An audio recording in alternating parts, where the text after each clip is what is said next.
Hello everyone, welcome back to the channel. Hopes आप सभी लोग जो अच्छे खासे प्रॉफिट में होंगे। अभी टाइम हो रहा है 3:10। आज है 13 नवंबर। हम लोग जो करने जा रहे हैं में काम आएगा 14 नवंबर के लिए, जो बहुत ही इंपॉर्टेंट दिन है। इंपॉर्टेंट दिन क्यों है? क्योंकि बिहार इलेक्शन के रिजल्ट्स आने वाले हैं। अब वीडियो स्टार्ट करने से पहले ही मैं क्लियर कर देता हूं, रिजल्ट किसी के भी फेवर में आए, मैं जो आपको बोल रहा हूं स्ट्रिक्टली उसी को फॉलो करना है। आज के दिन हमने क्लियरली, मैंने आपको टेलीग्राम पे क्या बोला था, इधर यहां पे मैंने आपको क्या बोला था, bought the dip positionally, view is bullish until we don't fill yesterday's gap in Nifty. View हमारा बुलिश ही रहेगा, यह क्लियरली आपको 925 को ही समझा दिया गया था। देन वहां से अगर हम लोग देखें मार्केट, तो 15 मिनट चार्ट लगाता हूं, वहां से अगर हम लोग देखें तो ये हमारा 925 के बाद में ये कैंडल बना एंड देन उसके बाद में वहां से ऊपर की तरफ आया। देन एंड में जो है नीचे की तरफ फॉल दिया है। अभी क्लोजिंग अराउंड जो है 25,900 के आसपास आएगी। अब देखो यहाँ पे उसके बाद में मैंने आपको स्क्रीनशॉट शेयर किए। देन मैं आपको क्लियरली बोलता हूं और अभी भी मैं वही चीज पे कायम हूं, अगर ये वाला गैप फिल नहीं करता है देन आपको डायरेक्टली मार्केट इधर देखने मिल सकता है, इस जोन के अंदर, अगर ये वाला गैप फिल नहीं करता है। ये रही बात एनालिसिस की। ओके, प्ले कैसे करना है? प्ले करने के लिए सिंपल चीज, अगर ये 25,950 के ऊपर है, बी ऑन बाई साइड। ऊपर की तरफ आपका टारगेट है 26,100, 26,100 के ऊपर जाता है 26,200 एंड उसके ऊपर जाता है 26,300। ये आपका लास्ट टारगेट है, क्लियर है?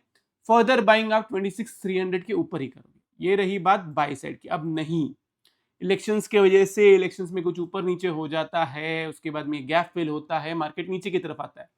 दो सिनेरियो का आपको ध्यान रखना है। इंट्राडे के लिए अगर किसी को सेल करना है तो वो इसके नीचे सेल कर सकता है 30 से 40 पॉइंट के लिए, लेकिन अगर किसी को पोजिशनली प्ले करना है तो ये वाला गैप फिल होने दो, ये फर्स्ट चीज। एंड सेकेंड इंपॉर्टेंट चीज, निफ्टी जो है वो 25,700 के नीचे ही रहना चाहिए। ये दो चीज रहेगी तो ही सेल करना है, वरना सेल नहीं करना है।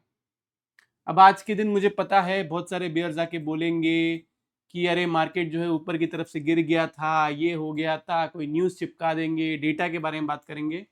मैं क्लियरली बोलता हूं, और जो मैं बोल रहा हूं वही करना है आपको। अगर आप मुझे फॉलो कर रहे हो तो, मुझे फॉलो नहीं कर रहे हो, क्योंकि जब यहाँ पे जब ये आया था इस तरफ 26 के पार कर गया था।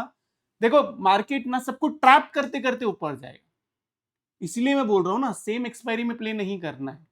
मैंने और मेंबर्स ने भी यहाँ पे जो बाय किया हुआ है उसको हमने कैरी फॉरवर्ड किया हुआ है, जो हमने 25,700 से बाय किया हुआ था उसको भी कैरी फॉरवर्ड किया हुआ है। लेकिन दोनों भी दिसंबर एंड एक्सपायरी के ट्रेड्स है, इतना याद रखो। लॉजिक रीजन समझाता हूं। मंथ खत्म होने के लिए 12 से 13 दिन ही है, छुट्टी निकाल देंगे तो वो और कम हो जाएगा जब तक एक्सपायरी आती है।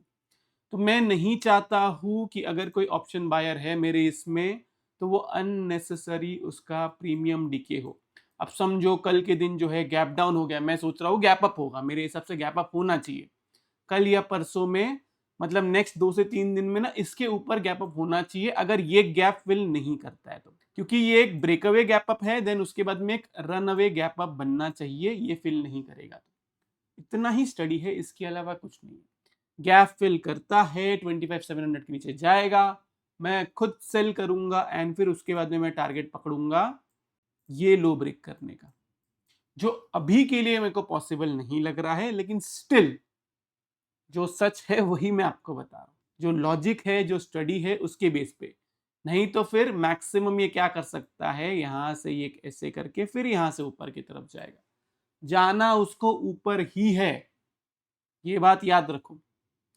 लेकिन सेल कब करना है, बाय कब करना है, इसका ध्यान आपको देना।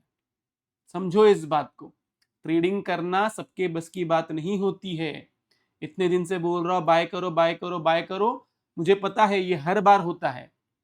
मार्केट जब ऊपर की तरफ चले जाएगा फिर लोग उधर बाय करते हैं, फिर बाद में बोलते हैं कि सर आपने तो बाय बोला था। लॉजिकली बाय करो, कहां बोला हुआ है वो भी तो देखो ना।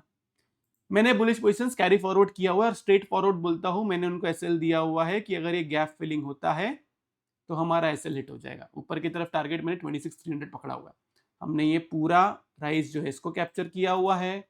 हमने पहले वाले जितने राइज है वो सारे राइज कैप्चर किए हुए हैं एंड मैं जो है वो बुलिश साइड प्ले करने में ही ज्यादा कंफर्टेबल हूं। एक आध दिन फॉल आया तो आया, उसके अलावा नहीं आएगा। ये रही बात निफ्टी के भी। हम आते हैं बैंक निफ्टी में। बैंक निफ्टी में क्लियरली देखो 58 के बिलो रहता है बी ऑन सेल साइड। नीचे की तरफ आपका टारगेट है 57,500 प्लस का। लेकिन अगर ये 58,300 अबाव रहता है, बी ऑन बाई साइड आपका टारगेट है 59 के, 59,500 एंड अगर इसके ऊपर भी गया तो 60 के आपका टारगेट निकलता है। बस इतना ही है, इसके अलावा कुछ भी नहीं है। बाकी अगर कोई भी अपडेट रहा, मुझे लाइव मार्केट में दिखा कि सेल करना चाहिए बाय नहीं करना चाहिए, तो ये सब मैं टेलीग्राम पे अपडेट दूंगा।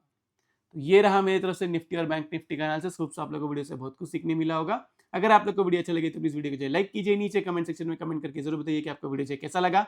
अगर आप चैनल पे नए हैं तो चैनल को सब्सक्राइब जरूर कीजिए। तो इस वाले वीडियो के लिए मैं सिर्फ इतना रखता हूँ। बाय बाय, टेक केयर, अपना ख्याल रखिए।